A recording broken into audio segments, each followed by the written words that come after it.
जय Hind. News with आज़ाद खालिद में आपका स्वागत है। आपका मेज़बान आज़ाद खालिद लेकर हाजिर है प्राइम टाइम न्यूज़ विद आज़ाद खालिद। आज सबसे पहले बात करते हैं वित्त मंत्री निर्मला सीतारमण ने लगातार तीसरे दिन भारत के उन परेशान लोगों को, गरीब लोगों को राहत की बात की है और आज किसानों की भी बात की गई है। 20 लाख करोड़ का जो आर्थिक पैकेज, जिसे कहना चाहिए राहत पैकेज था प्रधानमंत्री महोदय की तरफ से, उसकी आज तीसरी एक तरह से किस्त के तौर पर पहले दिन लगभग 3 लाख करोड़ रुपए का लोन की बात की गई, कल भी बात की गई और आज भी बाकायदा उसके लिए अलग अलग, जिसे कहना चाहिए, घोषणाएं की गई हैं। राहत की बात है और जनता को एक तरह से राहत देने की बात की जा रही है। हालांकि सड़क पर जो मजदूर और तमाम परेशानियां, तमाम पैदल जाने वाले लोग हैं, उनकी भी चर्चा गर्म है।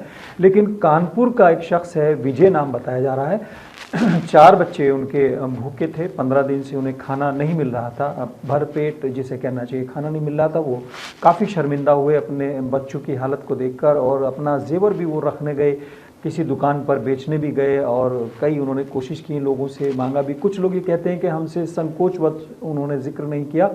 उनकी पत्नी ने भी बताया कि संकोचवश उन्होंने किसी से मांग नहीं रखी और उन्होंने अपने बच्चों की हालत देखकर फांसी लगा ली है, आत्महत्या कर ली है और भूख जो थी वो ज़िंदगी पर हावी हो गई। विजय है कानपुर के। काफ़ी बात हो रही है, काफ़ी बड़े बड़े राहत पैकेज दिए गए, 20 लाख करोड़ और तमाम चीज़ें, लेकिन विजय की भूख या परेशानी शायद उससे बड़ी थी या वहाँ तक वो पहुँच नहीं पाई। लेकिन विजय अब नहीं रहे। 4 बच्चे जो थे, उनकी भूख, उनकी परेशानी, अपने परिवार का दर्द विजय नहीं देख पाए। ये मामला पुलिस ने दर्ज भी कर लिया, आत्महत्या का केस दर्ज कर लिया है। अब कार्रवाई किसके खिलाफ होगी ये तो बात की बात है, लेकिन पुलिस ने मामला दर्ज कर लिया है। लेकिन आज एक और बात हुई है। NHRC है, नेशनल ह्यूमन राइट कमीशन जो है, उसने नोटिस जारी किया है पंजाब और यूपी सरकार को। दरअसल हमने कल एक आपको वीडियो दिखाया था, सभी सोशल मीडिया पर दिखाया गया था, सभी जगह उसकी चर्चा हुई थी कि एक माँ अपने बच्चे को, जब वो थक जाता है, बच्चों को तो बुरी हालत हो जाती है खुद के, उसके दूसरे जो साथी उनके हाथ में चप्पलें थी, ये भी पैदल जा रही थी, तो उन बच्चे को बैग पर, जो ट्रैवलिंग बैग होता है अपना, जो सामान रखने का एक जिसे कहते हैं सूटकेस टाइप है, उसमें व्हील लगे हुए थे, उस पर लिटा के वो ले जा रही थी। तो इस पर नोटिस जारी किया है सरकारों के खिलाफ, यूपी और पंजाब की सरकार के खिलाफ। हालांकि आज सरकार ने सुप्रीम कोर्ट में कहा है कि जो ये लोग हैं, इनको रोक पाना बहुत आसान नहीं है क्योंकि लोग बारी का इंतज़ार नहीं कर रहे हैं। यानी वहाँ सुप्रीम कोर्ट तक मामला पहुँच गया है और मज़दूरों की परेशानी को लेकर सुप्रीम कोर्ट ने बाकायदा सुनवाई की और उस पर अपनी एक तरह से राय भी कायम की और सरकारों को कहा है कि आप इस पर ध्यान दीजिए। हालांकि सुप्रीम कोर्ट ने ये कहा कि इसको रोक पाना, सड़क पर जाना ये रोकना मुश्किल है। रेलवे ट्रैक पर भी सुप्रीम कोर्ट ने शायद ये कहा जा रहा है, जो मीडिया रिपोर्ट्स में आ रहा है, जो मीडिया में खबरें आ रही हैं उसमें यही है कि सुप्रीम कोर्ट ने कहा है कि अगर कोई आदमी रेलवे ट्रैक पर जाकर सो जाएगा तो इसमें क्या किया जा सकता है। बहरहाल ये बात सही भी है, क्योंकि रेलवे ट्रैक पर अगर कोई सोएगा तो उसके साथ कुछ भी हो सकता है। हालांकि सवाल ये भी बनता है कि वो रेलवे ट्रैक पर गए क्यों और वहाँ तक उनको जाने क्यों दिया गया, और RPF या रेलवे प्रशासन क्या कर रहा था, क्या उसने रेलवे को चलाते हुए, गाड़ी को चलाते हुए ट्रैक का मुआयना किया नहीं किया, उसके जो फील्ड ऑफिसर्स हैं। हालांकि इसमें ये भी कह रहे हैं कानून के जानकार कि मज़दूरों को अपनी बारी का इंतज़ार करना चाहिए था, सरकार की कोशिशों का इंतज़ार करना चाहिए था। एकदम सड़क पर निकल कर या रेलवे ट्रैक पर जाने के बजाय कोर्ट में जाके अपने लिए रेमेडी मांगते। कुछ दिन भले उनको भूखा रहना पड़ता, परेशान रहते, लेकिन उन्हें कानून के दायरे में काम करना चाहिए था, ताकि ये जो सरकार ने ख़ास तौर से कोर्ट को बताया है कि सभी का एक तरह से नज़र रखना, सभी का प्रबंध करना या सभी को रोक पाना मुश्किल काम है, निगरानी रख पाना जो है वो मुश्किल काम है। जिसके बाद सुप्रीम कोर्ट ने भी यही कहा है कि सब लोगों की, ख़ास तौर से लाखों करोड़ों लोगों की निगरानी रखना मुश्किल काम है। प्रैक्टिकल बात कही है, लेकिन सरकार की तरफ से ये कहा जाना कि सभी के ऊपर निगरानी रखना या सबको रोक पाना और लोग अपनी बारी का इंतज़ार करें, इस पर यकीनन ये बात उठ रही है कि मज़दूरों को और ख़ास तौर से उन लोगों को सबसे पहले अपने संगठन को बताना चाहिए था। संगठन पहले उनकी सुनवाई करता, फिर कोर्ट में जाने के लिए किसी वकील को तय करता, कोई वकील जाकर कोर्ट को ये बताते कि हम भूखे हैं, हम घर जाना चाहते हैं, हमारी बारी नहीं आ रही है, 2-3 दिन से 4 दिन से हम भूखे हैं, हमको जाना नहीं हो रहा है, यहाँ से नौकरी चली गई है और यहाँ से हमको खाना भी नहीं मिल रहा, हम अपने घर जाना चाहते हैं कई हज़ार किलोमीटर दूर या कई सौ किलोमीटर दूर,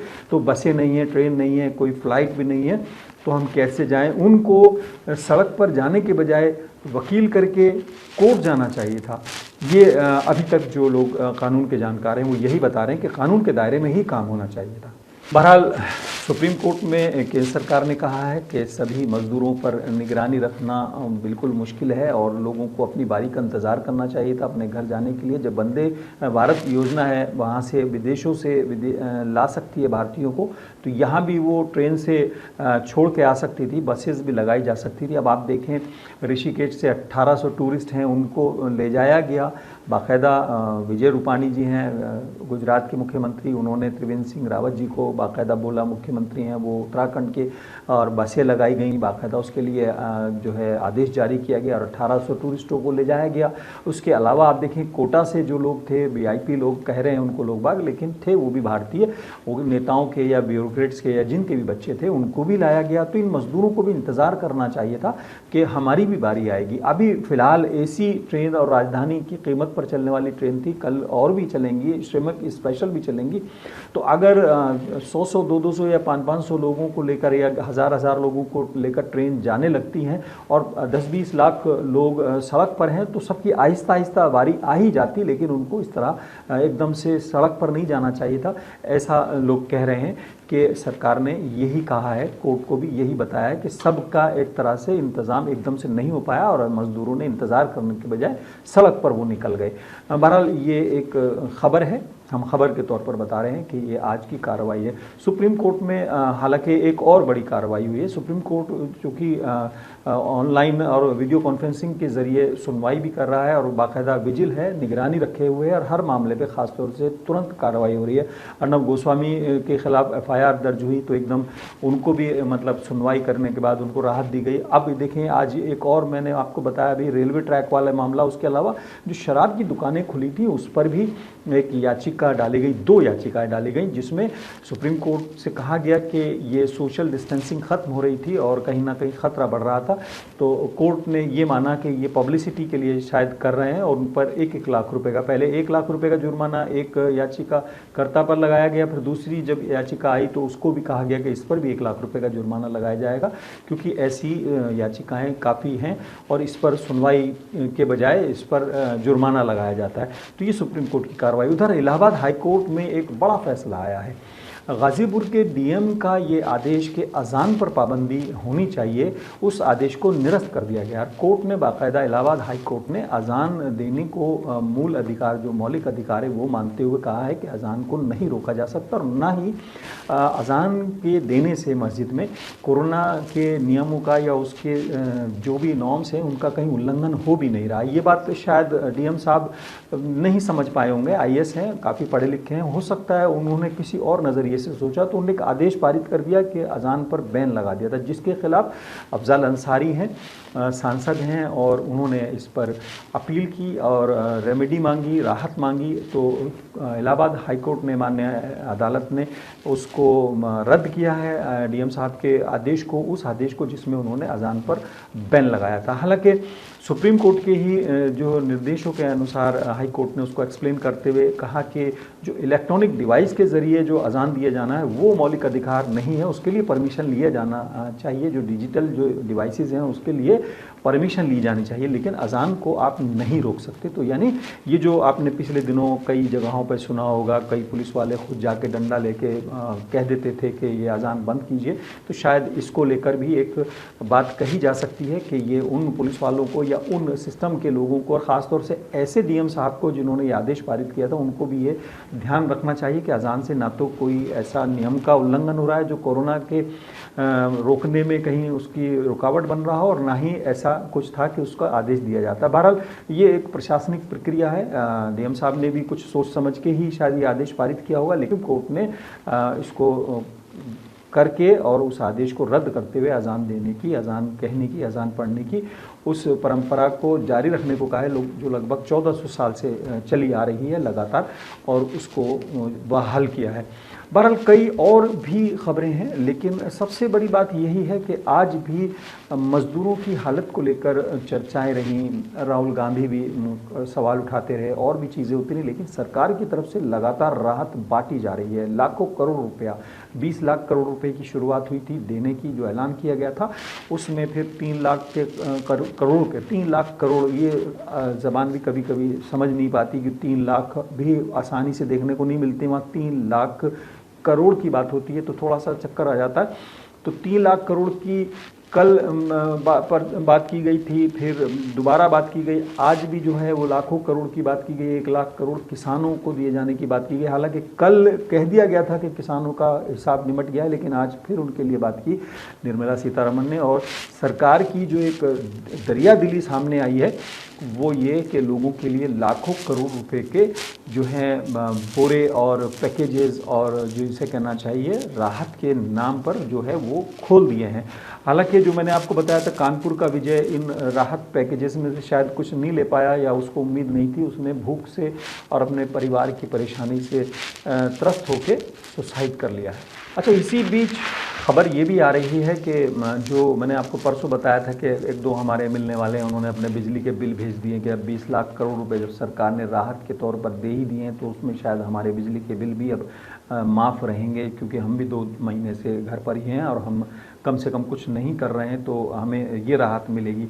तो वो उनका सवाल अभी बना हुआ था, क्योंकि ऐसी कोई बात नहीं। अब सोशल मीडिया पर या मीडिया में ये खबर भी आ रही है, हालांकि इसको लेके हम बहुत ज़्यादा वो नहीं, कि 90,000 करोड़ रुपया जो बिजली कंपनियों को सरकार की तरफ से दिया गया है, अनुदान है, राहत है या क्या उनको लोन दिया गया, लेकिन अब वो साहब जो हैं और फ़ोन करके पूछ रहे हैं कि ये 90,000 करोड़ रुपये की वजह से तो अब हमारा बिल माफ़ हो जाना ही चाहिए, क्योंकि ये जो राहत या जो भी चीज़ बिजली कंपनी को दी गई है तो वो कम से कम इसीलिए दी गई होगी कि परेशान हाल जो लोग हैं उनकी मदद हो और उनके बिल में राहत मिले और उनके बिल को माफ़ किया जाए। ये तमाम सवाल हैं जो हम आपसे शेयर कर रहे हैं ताकि आप इनको सही मंच तक और प्रशासन तक पहुंचा सकें। हाल के दिनों में कोरोना से फाइट के अंदर साइंटिफिक तरीके तो सामने आए ही हैं, कुछ धार्मिक तरीके भी आए हैं, लेकिन धार्मिक बातें बहुत बढ़ गई हैं। धर्म को लेकर जो है लोगों का लगाव भी बढ़ता देखा गया है, धर्म को लेकर लोगों में नफरतें भी देखी गई हैं, धर्म को लेकर चर्चाएं भी देखी गई हैं। 2 बातें मैं आपको बताऊंगा। धर्म को लेकर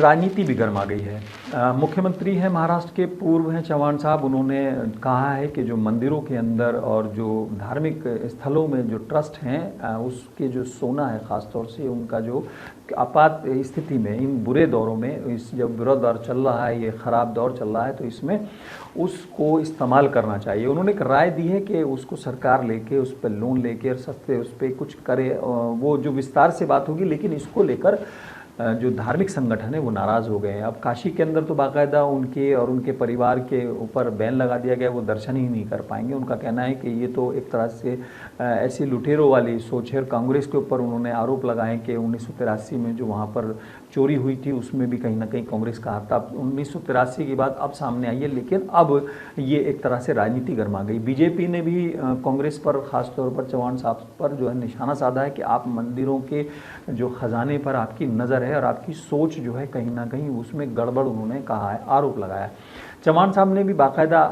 एक तरह से अपना पक्ष रखा। उन्होंने कहा कि मैंने जो ट्वीट किया था उसमें सभी ट्रस्टों को, सभी धार्मिक ट्रस्टों को, संगठनों को कहा था, और उन्होंने बाकायदा एक जिक्र किया है कि अटल बिहारी वाजपेयी जी, पूर्व प्रधानमंत्री स्वर्गीय, उन्होंने एक योजना लगाई थी जिसमें गोल्ड डिपॉजिट नाम दिया गया था। फिर 2015 में उसको मोदी सरकार, जो वर्तमान सरकार दोबारा बन के आई है, उन्होंने उसको जो है गोल्ड मोनेटाइजेशन नाम देकर किया था। तो इसमें जयंत सिन्हा है जिन्होंने बाकायदा लोकसभा के अंदर इन्फॉर्मेशन दी थी कि काफ़ी मंदिरों ने भी अपना गोल्ड जो है वो बैंकों के अंदर डिपॉजिट किया है और उसको फ़ायदा हुआ है।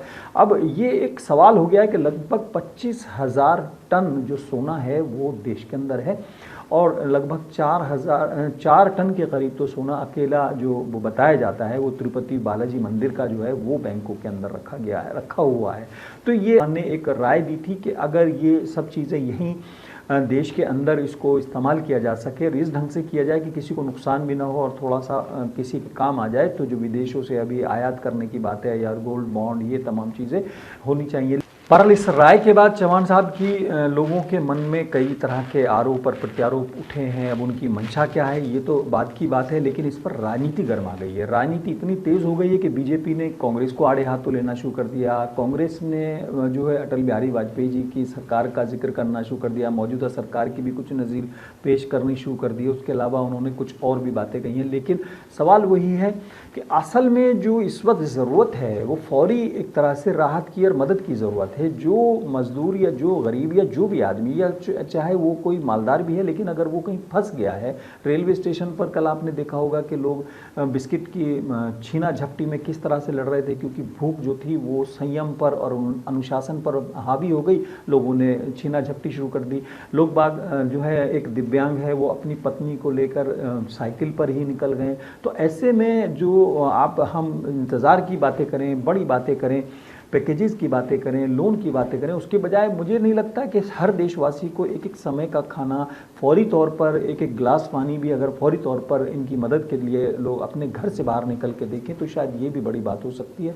और जैसा कि राहुल गांधी ने कहा कि 65,000 करोड़ रुपए कुल चाहिए, तो वो भी एक स्कीम हो सकता है उनकी नज़र में बेहतर हो, लेकिन उसमें भी टाइम लगेगा। लेकिन फ़िलहाल मज़दूरों को, गरीबों को, उन लोगों को जिनके यहाँ ये परेशानी खड़ी हो गई है कि 15 दिन से बच्चे सही से खा नहीं पा रहे हैं, भूखे हैं, और आदमी सुसाइड कर रहा है, फांसी के फंदे पर लटक रहा है, तो शायद उसको हम बहुत लंबी प्लानिंग के बजाय फौरी राहत की ज़रूरत है। हमारे यहाँ एक मुख्य नगर अधिकारी आए थे, मौर्य साहब, उनसे कई चीज़ें हमने सीखी। वो कहते थे कि जो फौरी राहत है वो जल्दी दे देनी चाहिए, भले वो थोड़ी थोड़ी हो। अगर आपको 10 लोगों में कोई चीज़ बांटनी है और आपके पास सामान सिर्फ 5 लोगों का है, तो आप उन सामान को 10 लोगों में इस तरह डिस्ट्रीब्यूट कर दें कि 10 लोगों को मिल जाए।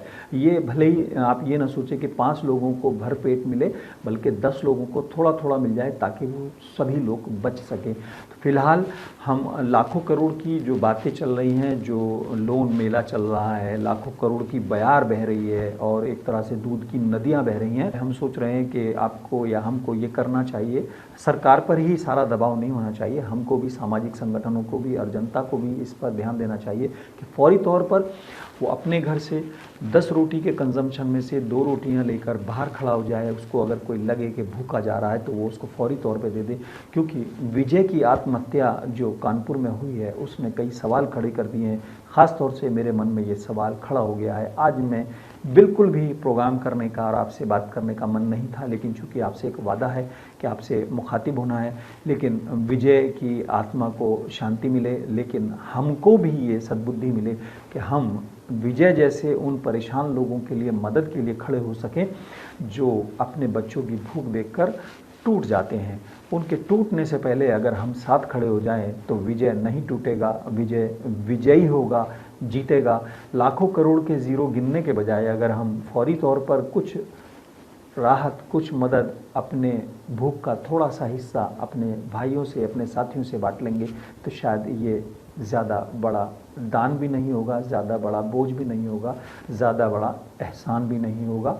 एक दूसरे का एक दूसरे पर हक है, कौन कब फंस जाए कुछ नहीं पता। बहरहाल आज फ़िलहाल इतना ही। अपने मेज़बान आज़ाद खालिद को इजाज़त दें। जय हिंद।